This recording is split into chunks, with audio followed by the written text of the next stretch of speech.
As the month of May approached in Indianapolis for 1973, no one could have predicted the level of tragedy and terror that would befall numerous drivers and crew members from the opening of practice to the finish of the Indianapolis 500.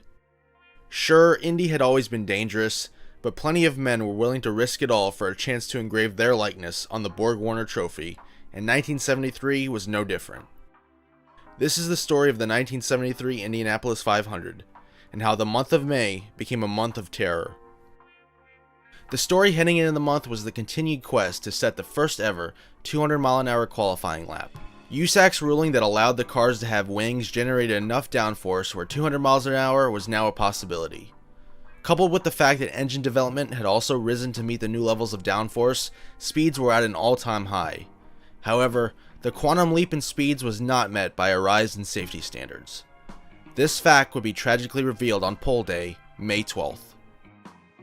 As fans packed the Indianapolis Motor Speedway in anticipation on what could have been a historic day at the Speedway, they were instead met with a harrowing sight just 37 minutes into the morning practice session. Art Pollard, a veteran driver hailing from Oregon, slammed the wall at the exit of Turn 1. His car burst into flames and slid towards the inside of the track. When it met the grass, the car dug in and rolled over. It slid upside down before violently flipping back over onto its wheels in Turn 2 and came to a rest. Pollard was unconscious and was rushed to Methodist Hospital, where he was soon pronounced dead. He had suffered burns, smoke inhalation, a broken arm and leg, and a spinal cord injury. He was 46 years old. His death hit the garage area hard. He had made a name for himself racing modifieds in the Pacific Northwest before graduating into championship cars, and had become a steady hand in IndyCar. Although he never raced for a big operation, Pollard scored 2 wins, at Milwaukee and Dover in 1969, and was well liked by everybody. In fact, Pollard was close friends with Robin Miller, open-wheel racing's most famous rider. Miller had seen plenty of tragedy in his day, but in his own words, none had more impact on him personally than Pollard's accident on that day in 1973. I think that speaks a lot to the sort of man Pollard was and why he should be remembered. As it was customary in those days, track action continued on for the day. The 200-mile-an-hour barrier was not crossed, although it was Pollard's close friend Johnny Rutherford who took the pole with a 4-lap average speed of 198.413 miles an hour. The rest of qualifying passed without major incident, but the rising speeds kept everyone on edge. The cars could be a handful, as Mario Andretti stated that his car had a desire to step out from underneath him on the short chutes, and I'm sure many others had a similar feeling. While the cars were put away in the garage after Carb Day, no one could have known the grueling marathon the 1973 Indy 500 would become. On race day, rain pushed back the start of the race, with Tony Holman giving the command after 3 p.m. For whatever reason, whenever you have a long rain delay, drivers tend to be more anxious and error-prone on the start. I've seen this numerous times throughout the years, like for example the 2024 Indy 500 or the 2012 Daytona 500, and the 1973 Indy 500 unfortunately was no different. On the very start of the race, Steve Krisilov's car had some sort of issue and was slow. The field scrambled to avoid him. In doing so, Salt Walther's car climbed over the back of Jerry Grant's and was flung into the catch fence on the front straightaway. The impact ruptured Walther's fuel tank, which sprayed the crowd and covered the front stretch with methanol. Of course, methanol is hard to see, but eventually the blaze was put out. 9 spectators were sent to the hospital, but all recovered. Walther's car was now upside down and on fire in front of the field, and a total of 11 cars piled in the melee. The front end of his car was sheared off in the accident, his feet now exposed outside of the chassis as it spun like a top upside down. He suffered severe burn injuries, covering nearly 40% of his body, with the most serious on his hands and legs. Fingers on his left hand had to be partially amputated, and his right hand healed to unusual proportions. He spent months in a burn center and lost a bunch of weight. He eventually recovered enough to qualify for 5 more Indy 500s with a best finish of 9th, although he will best be remembered for his accident at the start in 1973. As crews repaired the catch fence, rain fell again and washed the rest of the day out.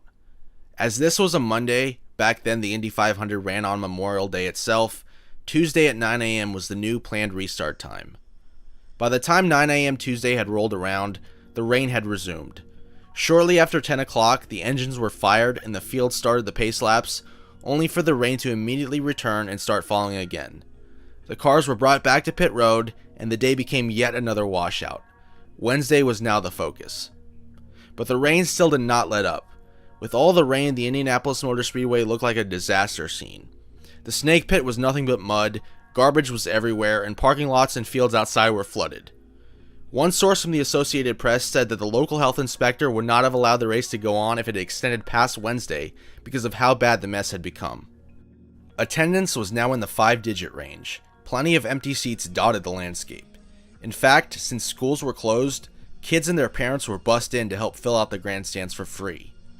The media was already calling it the 72 Hours of Indianapolis, and USAC had already pushed back the next race in Milwaukee back a week, which caused its own logistical nightmare. The morale in the garage area was hitting an all-time low. The race needed to get going. The race finally did start again that Wednesday. For the first 57 laps, the race progressed as normal, albeit with a higher level of attrition than was normal. Just after his pit stop, Swede Savage ran in second place when he lost control on the exit of turn 4. The car impacted the inside wall nearly head-on, which ruptured the fuel tanks and set the car ablaze as it split in two heading back across the track. Savage now sat in his seat in the middle of the track on fire. The rest of his car split away from him. There was one fire truck down at the end of pit road, which was instructed to drive the wrong way up pit road against traffic to reach Savage. As he began doing so, several team members tried crossing over from their stalls to the pit wall, and vice versa. Unsighted, the fire truck struck 22-year-old Armando Teran, pitboard man for Savage's teammate Graham McRae. Many people witnessed the horrifying sight. Teran died shortly after arriving at Methodist Hospital. Savage was taken to that same hospital in stable condition, but with burns and smoke inhalation. However, his condition deteriorated in the hospital, and Savage passed away 33 days after the race, his daughter declaring that he passed from lung failure in an interview years later. At this point, everyone wanted the race to end. With darkness looming and another shower on the way, Speedway officials prepared for an early end. At lap 129, the yellow came out for rain, and by lap 133, the rain became stronger. Everyone knew it was finally over. Gordon Johncock was declared the winner, but the celebration was more than muted. The victory banquet had already been canceled, and Victory Lane was somber. People were just overall ready to move on from the 1973 Indy 500. I think it is safe to say that the 1973 Indianapolis 500 can be considered one of, if not the worst Indy 500 of all time, just from how the entire month and race played out. It was demoralizing to see two drivers lose their life, and one pit crew member lose his in front of thousands of people. Add to it the ridiculous rain delay and the eventual early ending, there's not many good things to say about the 1973 Indy 500 as a whole. However, some positive changes did come. The speedway itself modernized in the wake of the race by reprofiling the pit entrance, beefing up the walls and catch fences, and getting rid of the terrible angle the inside wall out of turn 4 had, and they also moved the flagman to a flag stand above start finish. USAC also changed the rules to slightly slow the cars down, although eventually technology caught back up and the 200-mile-an-hour barrier would become total history as time progressed into the 1980s. After my video on the tragic events of the 1964 Indy 500, several comments had asked me to do a video on 1973. Hopefully, this video allows for people to remember the lives of Art Pollard, Armando Teran, and Swede Savage, and the events of May 1973. I think it is important to bring attention to people whose time has passed by, as a tribute to their efforts in pursuit of becoming a champion of the greatest spectacle in racing. Thank you for watching, and I hope to see you in the next video.